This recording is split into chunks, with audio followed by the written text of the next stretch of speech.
திருப்பூர் மாவட்டம் தாராபுரம் அருகே தூக்கு கலக்கத்தில் இருசக்கர வாகனத்தை ஓட்டிய இளைஞர் சாலையின் தடுப்பில் மோதி விபத்துக்குள்ளான சிசிடிவி காட்சிகள் வெளியாகி அதிர்ச்சியை ஏற்படுத்தியுள்ளது. இது தொடர்பான கூடுதல் விவரங்களுடன் இணைகிறார் எமது செய்தியாளர் கார்த்திகேயன். கார்த்திகேயன், வணக்கம். மேலும் விவரங்களை பதிவு செய்யலாம். வணக்கம்.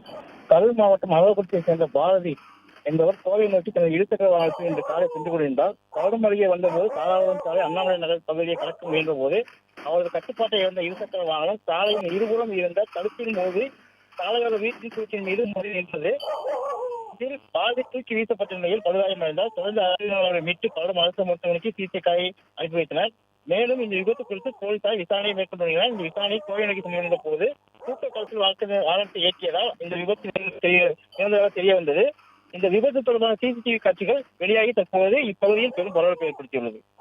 பிளே ஸ்டோர் மற்றும் ஆப் ஸ்டோரில் இருந்து பாலிமர் செயலியை QR கோடு மூலம் பதிவிறக்கம் செய்யுங்கள். செய்திகளை உடனுக்குடன் பெறுங்கள்.